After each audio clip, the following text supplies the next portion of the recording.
नमस्कार, मैं जयकृति योगी आप सभी दर्शकों का अन्नदाता कार्यक्रम में स्वागत करती हूं। किसान हमारे देश के अन्नदाता हैं और वे ही हमारे देश के भाग्य विधाता हैं। ऐसे ही भारतीय किसानों को खेतीबाड़ी से जुड़ी हुई बहुत सी नई लाभकारी जानकारियां देने के लिए हर रोज सुबह हम आपके साथ आते हैं। तो चलिए कार्यक्रम शुरू करने से पहले देखते हैं क्या है आज के अन्नदाता में। सहजन एक बहुउपयोगी पौधा है। कम लागत में तैयार होने वाली इस फसल की खेती से किसान अच्छी आय कमा सकते हैं। इस फसल की खासियत यह है कि इसकी एक बार बुआई के बाद 4 साल तक उत्पादन मिलता है।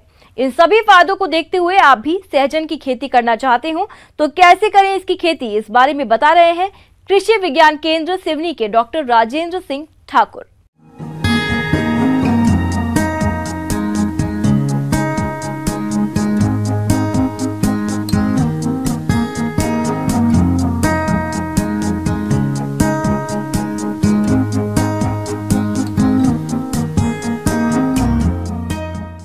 सहजन बहुवार्षिक कमजोर तना और छोटी छोटी पत्तियों वाला लगभग 10 मीटर से भी ऊंचा पौधा होता है, जो न सिर्फ उत्पादन ज्यादा देता है बल्कि यह प्रोटीन, लवण, लोहा, विटामिन बी और विटामिन सी से भरपूर है। मैं आज आपको सहजन, जिसे आम भाषा में मुनगा भी कहा जाता है, की खेती और उसके पोषण के बारे में कुछ सामान्य जानकारी और उसके उपयोग के तरीकों के बारे में बताऊंगा।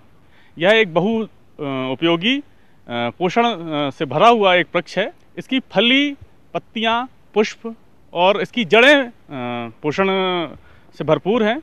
इसमें प्रोटीन प्रचुर मात्रा में होता है। इसमें कैल्शियम, फास्फोरस और अन्य तत्व जैसे बीटा कैरोटीन और विभिन्न प्रकार के तत्व पाए जाते हैं, जिनसे शरीर में भिन्न भिन्न रोगों की रोकथाम होती है। प्रजातियों का जो चयन है वो बड़ा महत्वपूर्ण है। किसी भी फसल की उत्पादन में प्रजाति है उसका उपयोग अलग अलग प्रकार की उपयोगिता के हिसाब से किया जाता है। कि जैसे अगर हमें हाई डेंसिटी, मतलब जिसको कहते हैं सघन उत्पादन लेना है, तो PKM1 एक बहुत अच्छी प्रजाति है। दूरी के लिए लेने के लिए PKM2 और PKM3 बहुत उम्दा प्रजाति हैं। इसके अलावा ज्योति 1, ज्योति 2 नाम की 2 वैरायटियाँ हैं जिनका उपयोग बहुत अच्छे से किया जा सकता है। सहजन की खेती सभी प्रकार की मिट्टियों में की जा सकती है। यहाँ तक कि बेकार, बंजर और कम उर्वरा शक्ति वाली भूमि में भी इसकी खेती की जा सकती है। परंतु व्यावसायिक खेती के लिए साल में 2 बार फल देने वाले सहजन के लिए 6 से 7.5 pH मान वाली बलुई दोमट मिट्टी बेहतर पाई गई है। मुनगे की खेती करने के लिए अभी जो जून का समय चल रहा है, यह एक उपयुक्त समय है। इसके लिए मुनगा की खेती 2 प्रकार से की जा सकती है। एक, खेत पर सीधे रोपाई करके, या फिर मुनगे के बीजों को छांव में छोटी छोटी पन्नियों में बीजों एक 2 बीज एक पॉलीथिन में, छोटी छोटी पॉलीथिन में रोप कर आप उसको छांव में विकसित कर सकते हैं। 1 हेक्टेयर में खेती करने के लिए 500 ग्राम बीज पर्याप्त है। साल में 2 बार फलन के लिए बीज से प्रवर्धन करना अच्छा होता है। बीज को सीधे तैयार गड्ढों में या फिर पॉलीथीन बैग में तैयार कर गड्ढों में लगाया जा सकता है। पॉलीथीन बैग में पौधे 1 महीने में लगाने योग्य तैयार हो जाते हैं।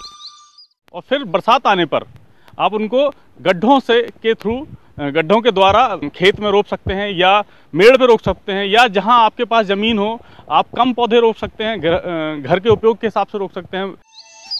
सहजन के पौध की रोपनी गड्ढा बनाकर की जाती है।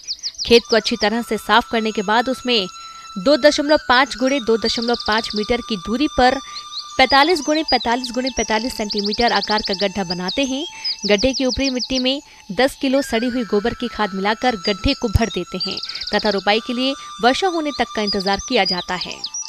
ऐसा करने के बाद जो हमारे तैयार किए गए पौधे हैं, जिनकी ऊंचाई 1 से 1.5 फीट या उससे कम हो, उनको उचित दूरी पर, जैसे 1.5 बाई 1.5 या 2 बाई 2 मीटर की अंतर पर इनको रोपें। और बरसात के मौसम में अगर आप सिंचाई दे रहे हैं तब आप इन्हें सिंचाई दें, और अगर बरसात हो रही है तो इनके आसपास थाला ना बनाएं, इन पर मिट्टी चढ़ा के रखें, क्योंकि अगर बरसात के मौसम में जड़ों के आसपास इकट्ठा हुआ पानी तनों को, छोटे छोटे पौधों के गलन कर देता है। इसलिए थाला ना बनाएं, या फिर जल निकासी की पर्याप्त मात्रा में व्यवस्था करके रखें। और जब पौध लगभग 75 सेंटीमीटर का हो जाए तो पौध के ऊपरी भाग की खोटनी कर दें। इससे बगल से शाखाओं को निकलने में आसानी होगी। रोपनी के 3 महीने के बाद 100 ग्राम यूरिया, साथ ही 100 ग्राम सुपर फास्फेट, 50 ग्राम पोटाश प्रति गड्ढा की दर से डालें तथा इसके 3 महीने बाद 100 ग्राम यूरिया प्रति गड्ढा का पुनः व्यवहार करें। अच्छे उत्पादन के लिए सिंचाई करना लाभदायक है। गड्ढों में बीज से अगर प्रवर्धन किया गया है तो बीज के अंकुरण और अच्छी तरह से स्थापन तक नमी का बना रहना आवश्यक है। फूल लगने के समय खेत ज्यादा सूखा या ज्यादा गीला रहने पर फूल के झड़ने की समस्या होती है। फसल सुरक्षा के लिए सबसे उपयुक्त है कि हम फसल में लगने वाले कीड़ों को जानें। वैसे तो सहजन के पौधे में विशेष कोई कीट या रोग का प्रभाव नहीं होता, लेकिन अगर जल भराव की स्थिति बनती है तो पौधा किसी भी स्थिति में तना गलन, जिसको हम रूट राट भी कहते हैं, हो जाता है। इससे बचाव के लिए हम जल निकास की उचित व्यवस्था करें और अगर भराव की स्थिति बनती है तो रेडोमिल MZ 2 ग्राम प्रति लीटर पानी के हिसाब से ड्रेंचिंग करें। इसके अलावा कुछ कीट व्याधियां भी उसमें आती हैं, जिसके लिए हम नीम का तेल 5 ml प्रति लीटर के हिसाब से स्प्रे कर सकते हैं। इसका पौधा 4 से 6 मीटर ऊंचा होता है तथा 90 से 100 दिनों में इसमें फूल आता है। जरूरत के अनुसार विभिन्न अवस्थाओं में फल की तुड़ाई करते रहते हैं। पौधे लगाने के लगभग 160 से 170 दिनों में फल तैयार हो जाता है। साल में एक पौधे से 65 से 70 सेंटीमीटर लंबा तथा औसतन 6.3 सेंटीमीटर मोटा 200 से 400 फल या 40 से 50 किलो फल मिलता है। यह काफी गूदेदार होता है तथा पकाने के बाद इसका 70% भाग खाने योग्य होता है। इसके पौध से 4 से 5 वर्षों तक पेड़ी फसल ली जा सकती है। प्रत्येक वर्ष फसल लेने के बाद पौधे को जमीन से 1 मीटर छोड़कर काटना आवश्यक होता है, जिससे बहुत अच्छी क्वालिटी के बीज और अच्छी क्वालिटी के पत्ते प्राप्त होते हैं, क्योंकि इसके पत्ते भी बहुत पोषक होते हैं और इसके पत्तों को हमें जैसे हम चने की भाजी खाते हैं उस रूप से हम खा सकते हैं। किसान भाइयों, अभी तक आपने खेती से जुड़ी हुई कुछ उपयोगी जानकारियां देखी। अब लेते हैं एक छोटा सा ब्रेक, जल्द ही लौटेंगे और कार्यक्रम में आगे भी हैं खेती बाड़ी से जुड़ी महत्वपूर्ण जानकारियां, तो बने रहिए हमारे साथ। ब्रेक के बाद आप सभी दर्शकों का अन्नदाता में स्वागत है। चलिए अब रुक करते हैं अगली कड़ी की ओर। हमारे राज्य के जो किसान उन्नत किस्मों का चयन करके मूंगफली की खेती करते हैं, वे किसान अधिक उपज भी लेते हैं और अच्छी आय भी कमाते हैं। तो किसान भाइयों, आप मूंगफली की फसल से अधिक उत्पादन लेने के लिए किस प्रकार से करें इसकी खेती, इस बारे में उचित सुझाव दे रहे हैं। खरीफ की अगर फसलों की जब हम बात करते हैं तो मूंगफली की जो खेती है हमारे किसान भाई बहुतायत में करते हैं और ये एक प्रमुख रूप से तिलहनी फसल है, जिसका कि हमारे किसान भाई बहुत अच्छे से इसकी खेती करते हैं। लेकिन कुछ खास बातें जिनका आपको विशेष रूप से ध्यान रखना है, अगर हम उन्नत प्रजातियों की चयन की जब हम बात करते हैं तो कुछ खास प्रजातियाँ हैं जो किसान भाइयों को अपनाना चाहिए। उसमें सबसे पहली किस्म जो आती है वो है मुक्ता।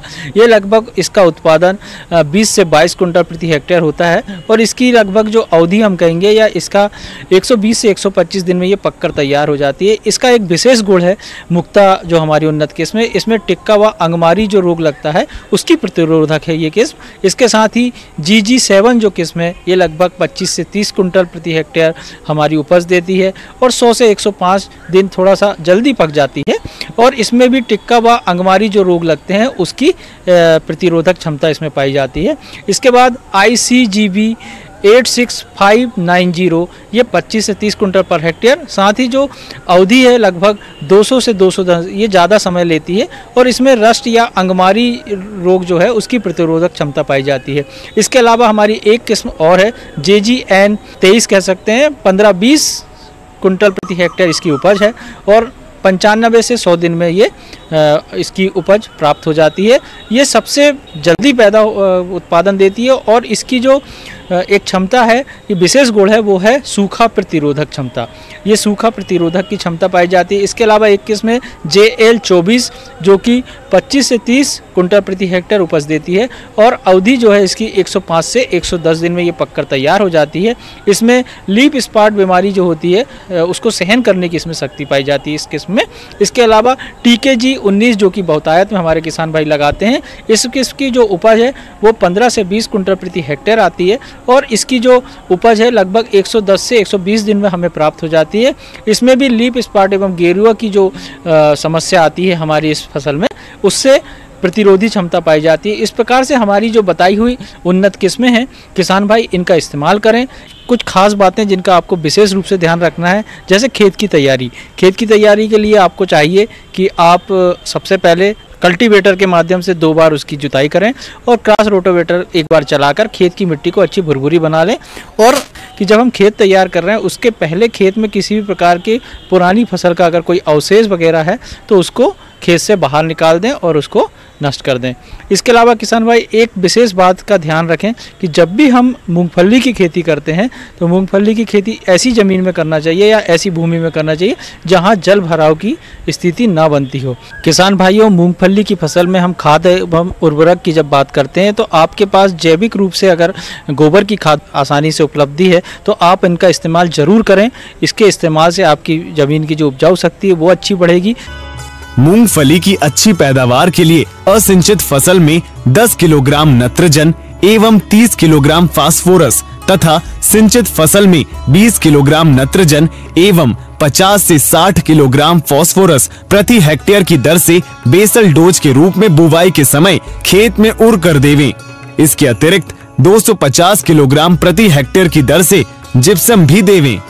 इस बात का ध्यान रखें कि प्रति हेक्टेयर लगभग 60 से 70 किलोग्राम हमें मूंगफली का प्रमाणित बीज जो है उसका उपयोग करना चाहिए और बुआई करना चाहिए। बुआई के पहले एक विशेष बात, बीजोपचार हमें ज़रूर करना चाहिए और इसके लिए हम किसान भाइयों को बताना चाहेंगे ट्राइकोडर्मा विरिडी जो होता है, जो फफूंदनाशक है, इसकी लगभग 4 से 5 ग्राम मात्रा प्रति किलो बीज के हिसाब से इसको अच्छी तरीके से बीजोपचार करें और इसके बाद इनको बोएं तो आपको विभिन्न प्रकार की खेत में जो फफूंद वाली बीमारियां हैं उससे आपकी फसल की प्रारंभिक स्थिति में बचाव होगा। जब भी आप बुआई करें तो बुआई हमेशा लाइन में करें और मेड़ बनाकर करें। और जो हम बुआई करते हैं तो इस बात का ध्यान रखें, जो लाइन से लाइन की दूरी है वो लगभग 30 सेंटीमीटर रखना चाहिए और पौधे से पौधे की जो दूरी है वो 10 सेंटीमीटर और जो हमारी गहराई है बीज की बुआई की वो 5 सेंटीमीटर के लगभग होनी चाहिए ताकि अंकुरण में समस्या ना आए। मूंगफली के खेत को कम से कम 1 माह तक खरपतवारों से मुक्त रखना आवश्यक है। इस हेतु परिस्थिति अनुसार यथोचित क्रिया अपनाएं।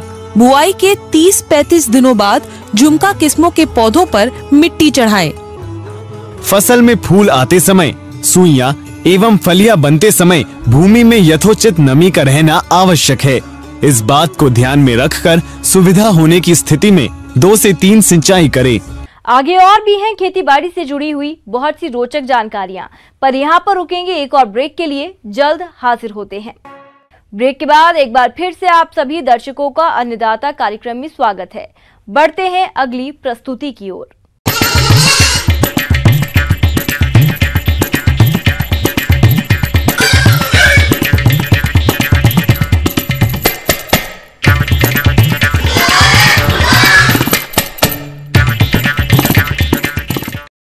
बकरी पालन बहुत ही कम लागत में अधिक लाभ देने वाला व्यवसाय है, लेकिन इनमें कभी कभी घातक बीमारियां होने के कारण इनकी मृत्यु तक हो जाती है। तो बकरी पालक अपने बकरियों को घातक बीमारियों से बचाव कैसे करते हैं, चलिए इस बारे में जानते हैं पशु वैज्ञानिक डॉक्टर जियाउल होदा से।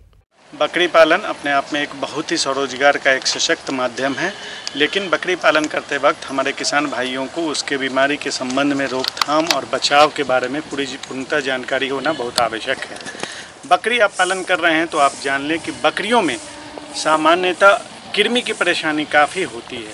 आप देखेंगे जब कभी भी आप 20 से 25 बकरियां झुंड में पालते हैं, एक जगह पर पालते हैं, तो बकरियों में रीइन्फेस्टेशन ऑफ पैरासाइट यानी कि परजीवी का पुनः संक्रमण काफ़ी देखने को मिलता है और इसके वजह से बकरियों के बढ़वार में काफ़ी दिक्कत होती है और अपेक्षाकृत जो ग्रोथ हम एक्सपेक्ट करते हैं, जो हम लोग चाहना चाहते हैं, वो हमें वो ग्रोथ नहीं मिल पाता है। तो आप अगर बकरी पालन कर रहे हैं तो सबसे पहले आपको ये ध्यान देना है कि प्रत्येक 4 माह पर एक कृमिनाशक दवा फेनबिंडाजोल हो, सबसे सेफ है, जो आप प्रेग्नेंट बकरियों को भी दे सकते हैं। उसके अलावा अगर गर्भवती बकरियां नहीं हैं तो आजकल मार्केट में फेनबिंडाजोल आइवरमेक्टिन का भी कॉम्बिनेशन आता है।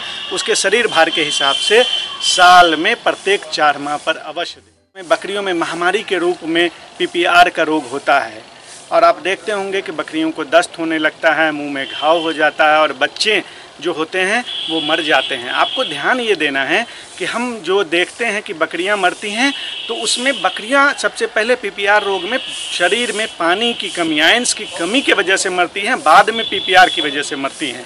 तो सबसे पहले अगर इस तरह का अगर आपकी बकरियों में लक्षण दिखता है तो आप जानते हैं कि एक विषाणु जनित बीमारी है ये। इसका एकमात्र विकल्प ये है कि आप पशुओं को PPR का टीका प्रत्येक वर्ष 1 ml चर्मी चमड़ी के नीचे आप उसको दे दें।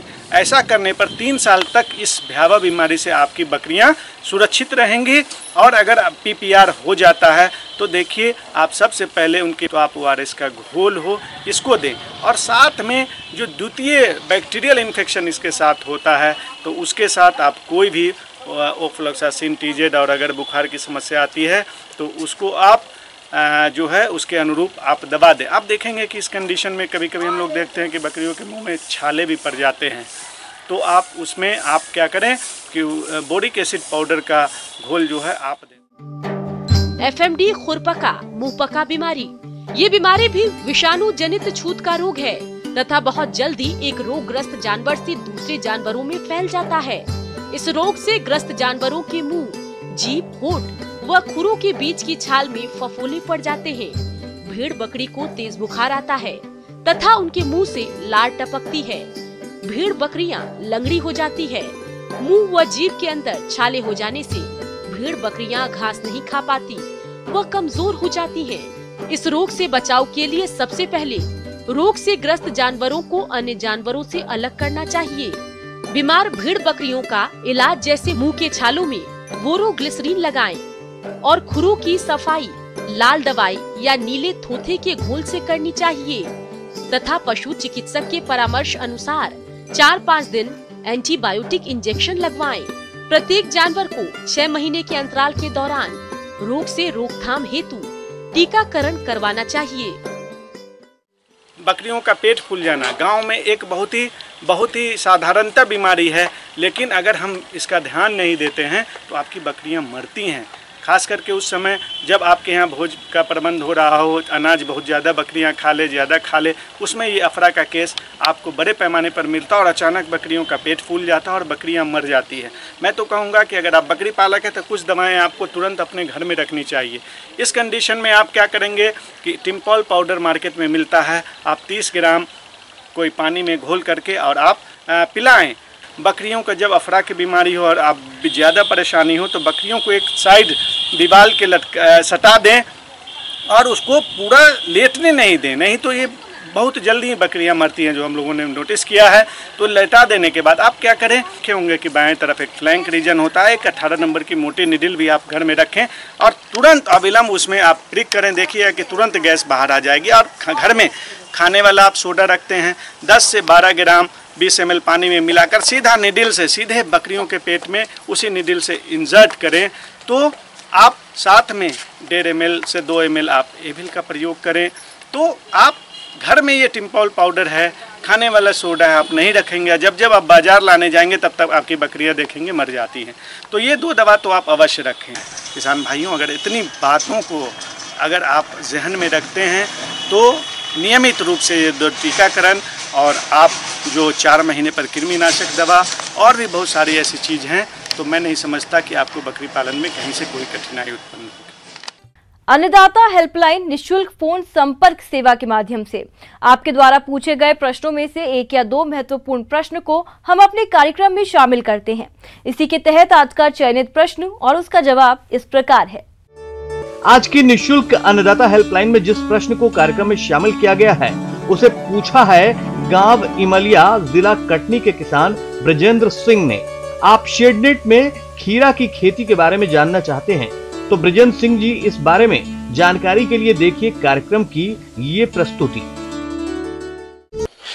मैंने 10 एकड़ में नेट हाउसेज लगाए हुए हैं और 9 में खीरा चल रहा है। इसमें कैप्सिकम थी, उसको रिमूव करके अब इसकी तैयारी कर रहे हैं। इसमें भी खीरा लगाना है, तो इसमें अभी वर्मी कंपोस्ट डाली है, 15 क्विंटल डाली है। बाकी केमिकल फर्टिलाइजर है, DAP, सुपर, पोटाश, जिंक वगैरह अभी तैयारी चल रही है। और इसमें अभी बेड निकालेंगे, बेड निकाल के फिर इसमें खीरा लगाएंगे। बेड 1.5 मीटर की दूरी रहती है बेड से बेड, तो इसमें 40 बेड निकलेंगे और वो 50 मीटर का एक बेड है, 40 बेड होंगे और 10,000 प्लांट लगाएंगे इसमें। परंपरागत खेती को छोड़कर आज कई किसान नवीन कृषि तकनीकों को अपनाकर अपनी खेती में मुनाफा कमा रहे हैं। लेकिन कोरोना के चलते अब किसान भाई भी कुछ चिंतित जरूर हैं। लेकिन इस महामारी में किसान भाई भी देश के साथ हैं।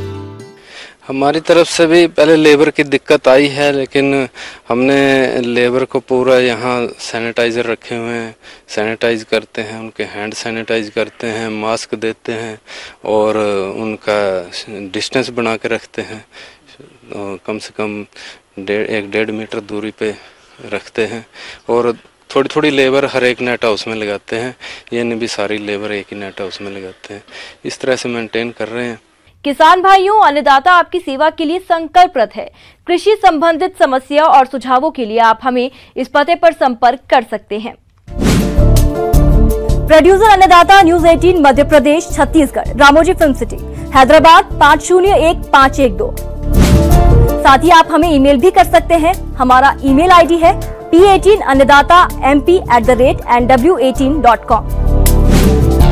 इसके अतिरिक्त आप हमें निःशुल्क हेल्पलाइन नंबर 1800419215 पर सोमवार से शनिवार सुबह 10 से शाम 4 बजे के बीच संपर्क कर सकते हैं। किसान भाइयों, अब समय हो रहा है आपसे विदा लेने का, तो हमारी अन्नदाता टीम को दीजिए इजाजत। कल फिर आपसे मुलाकात होगी कृषि संबंधित कुछ और महत्वपूर्ण जानकारियों के साथ। नमस्कार।